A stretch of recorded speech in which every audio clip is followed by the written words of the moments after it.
Good morning. Here is the Verona. We're going to start with the exterior walkthrough and just kind of go through everything on the exterior. Then we'll do a separate one for the inside of it. We'll probably touch on the cab inside too on this exterior video. First storage compartment. This is going to have the 3000 watt pure sine inverter. You shouldn't really have to worry about anything on this really. It does have the power switch here, which as long as you turn it on, then it's going to kick in when you flip the battery disconnect.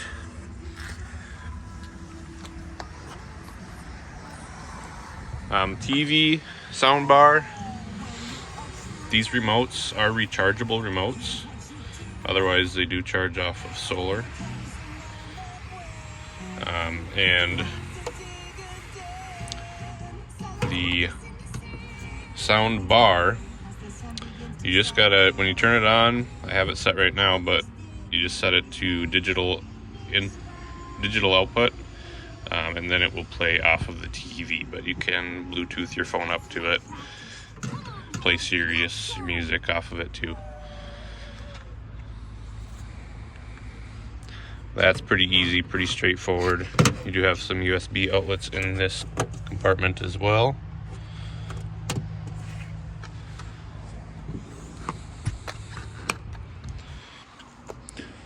Alright, then the next big compartment here, this just has the air chuck, air hose, your other two slide locks, the other ones are inside. And then you do have a GFCI outlet located up top there. That's the one with the breaker on it. So keep that in mind of that location in case you do have anything inside that would not be working off the 110 power. And this one does not have anything other than the lights.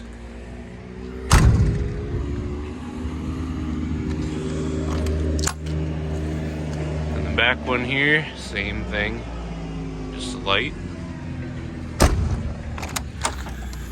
And then another little storage cubby here with a light too.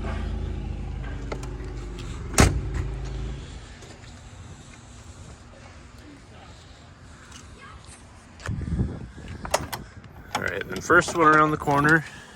This one does have your power cord with the auto retract. That just, you just flip the button, drop it down the hole, flip the button, hit the button, and it'll come up and drop down.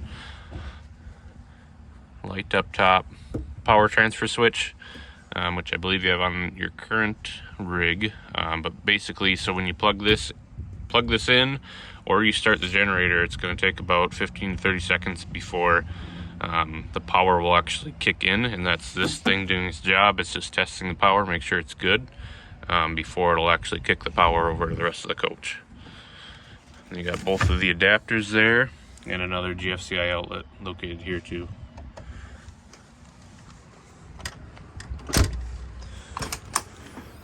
Generator. This does have some breakers on it. Just one actually. Flip here, they usually flip these when they do the winterize on them. But you can start it from out here. Just push and hold the stop button, that'll prime it. And if you push and hold the start button, that's going to preheat it. It is a diesel, so got glow plugs that got to warm up before it'll actually kick over.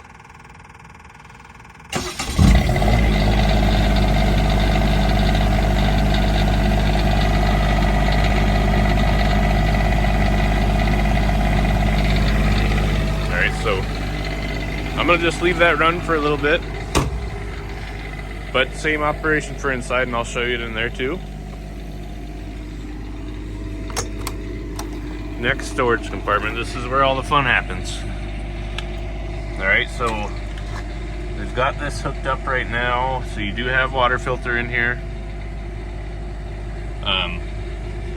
And low point drain here. This is a low point drain and your water spigot. So that, I'll show you in the next compartment, but you have a blue garden hose basically is what it is, and you can hook that up to this, turn it on, and then you got outdoor water out here. And it's just cold water, so keep that in mind. Up top you have the sea level tank monitor, so you just push these, it'll tell you where your levels are at. So battery, fresh tank, gray and black, those are all empty. The hose reel, that is for your water hose, and this you just pull out, and you hit the retract button. When you have two hands free, try to help line it up so it doesn't whack this every time. But it does the same thing, it'll wind up and then it'll let some slack out too, just like the other one. And then up top, black tank dump and your gray tank dump. So we're gonna, I think those are closed. Nope, they're open. So we're gonna close those and we'll leave those closed now. Okay, and the handles are both black, but they are labeled up top. And they're not stickers, so these will always stay on there. Then this main valve here, being you're gonna be using this for hooking up your water to everything, this is kind of your control valve, whether you're gonna be running off of city water, or if you flip it over and you're filling up your freshwater tank, okay? So you hook water up here, either tank fill or city water. Next one, cable hookup, and then you have your black tank flush located right here. So keep in mind, that's just to flush your black tank out. And when you're doing that, make sure you have the sewer hose hooked up, black tank valve is opened up, it's drained out already, and then hook your black tank wash up and start flushing it out.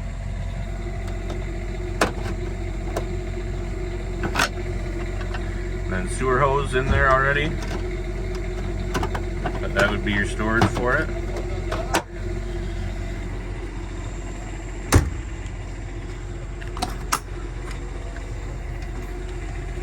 And down below here, a little bit of storage, but you do have all just your water hoses here.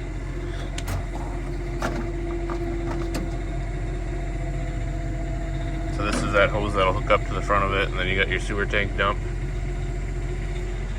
There you are, Glenn. Next compartment, this is just a little bit more storage. It's not a whole lot. They have the tanks, they have the drain, and the valve itself located there. The nice thing about this is it's easy access for the shop if they ever need to replace this drain, or the valve, I should say.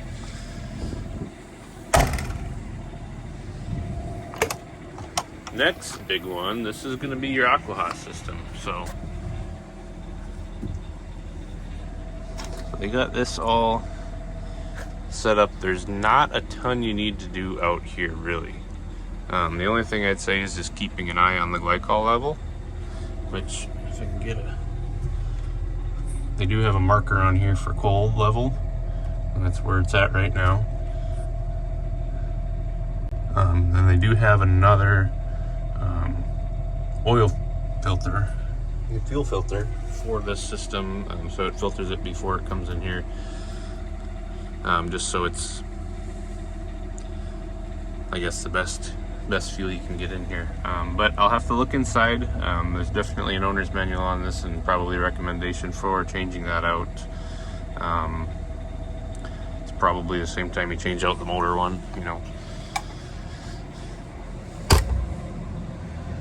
The next one, it's gonna be your battery compartment. So not a whole lot you got to worry about in here yourself. They have this, of course, is going to be the coach battery itself, the house battery, and then your two motor batteries located here. You do have your airport up top there, and then just the other light, but not a lot you need to worry about or do anything really in here, which is kind of the nice part about this whole motorhome, is there's not, everything is pretty much controlled by the screen, so there's not a lot of extra additional things that you would need to do in here. So alright, then diesel fuel fill, same spot on the other side, but you do have your DEF on this side. You get the keys out and jump in and kind of go through the cab too, since we're doing good on time on this video. Alright, so first of all, I said you do have the battery disconnect located right here. Flip that one on, then you got power. As we played with a little bit yesterday, your air control switch is located here. Your swivel, so you can swivel the seat around to get out easier. It's right here. Flip that back. It'll swivel the seat around. Then up above here, this is the forward and backward sliding motion. So it's kind of a pain to do and see when you're actually sitting in the seat, but just to give you the idea here, that's all the way unlocked. And then once you put it over this way, see, you got to get it slid over all the way, otherwise it does not get locked in there. See, because you can get it over here and you can actually, you think it's locked, but until you get it all the way over to the side, it's not going to be locked. So just keep that in mind there.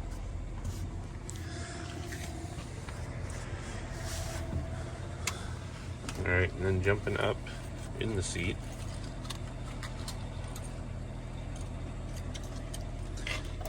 It's ignition on the wrong side.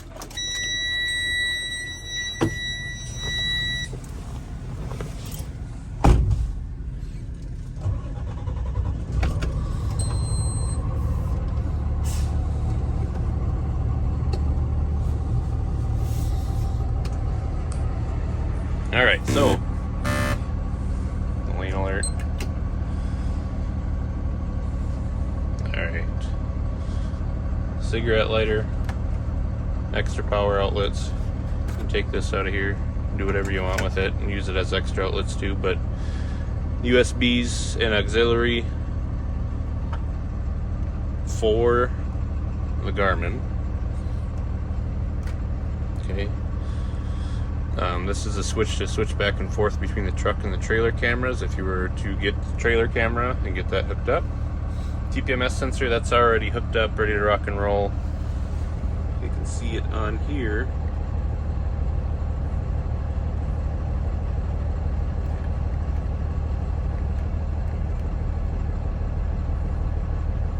Might take a second here to go through it.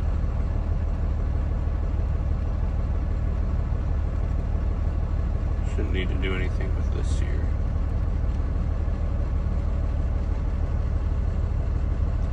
You flip this up and down, that's going to go between front and rear tires, and then you can flip over between tires.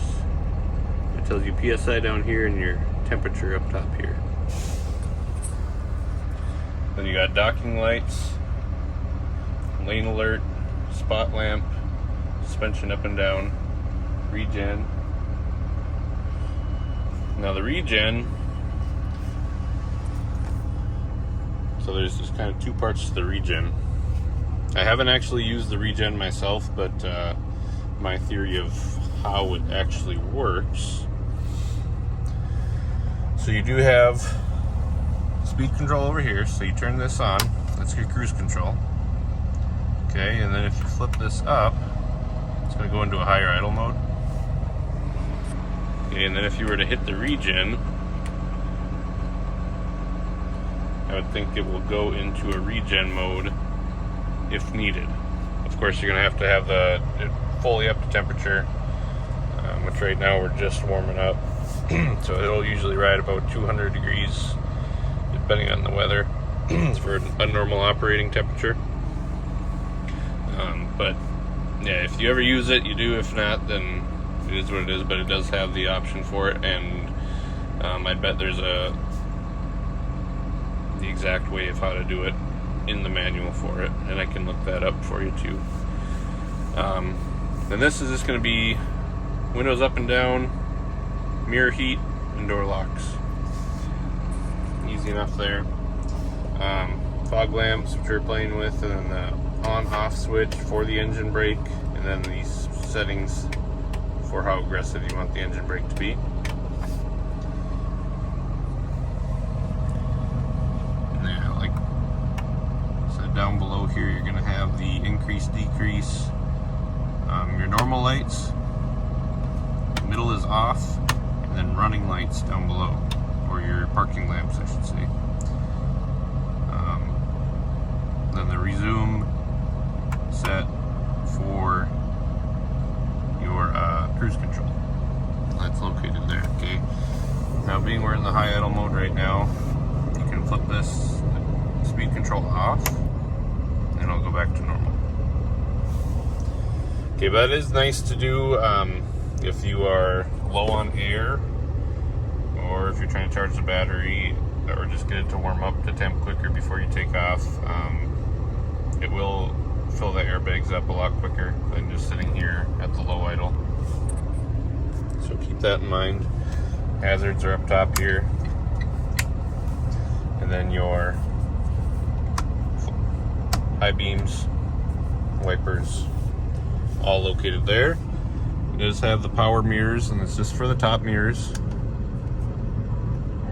The bottom mirrors are manual. And then this little guy is just going to take some playing around from you guys to do. It's basically like a little tablet. Okay, so you got your volume right there. You can change the station. If you want to change it from FM to Sirius, auxiliary, Bluetooth. If you want to mute it, it's right there. GPS. Hit that, it's going to pop up. Tell you your trips.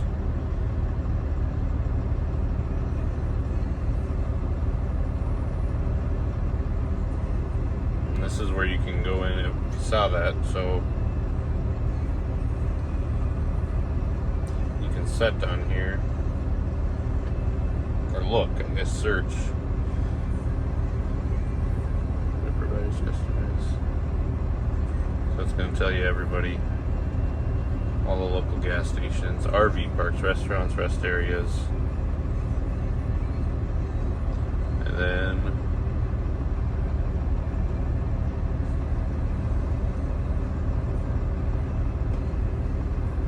let's see.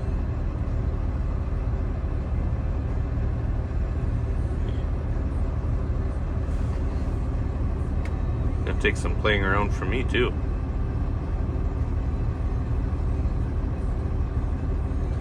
You can get add-ons for this this Garmin too, which is kind of nice.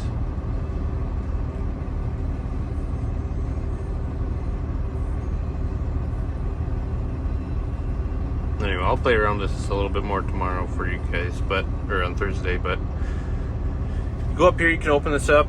It does have an internet browser. If you do hook this up to Wi-Fi, camera, you can switch between cameras.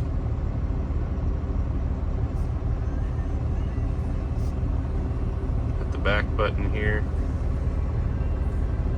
clock, documents, downloads. You probably won't use any of this other stuff here, but phone, so when you do hook up your phone, you can do that.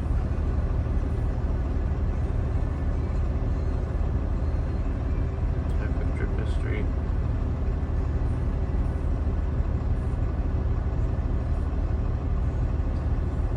Lots of different stuff. Main thing though is just through the GPS if you want to go somewhere. Go up top, enter the address. Okay, and you can set this to go home, whichever. And like I said, it does come off of here. It's got a power button and hookups to it. Then you do have just the basic controls on the sides of it.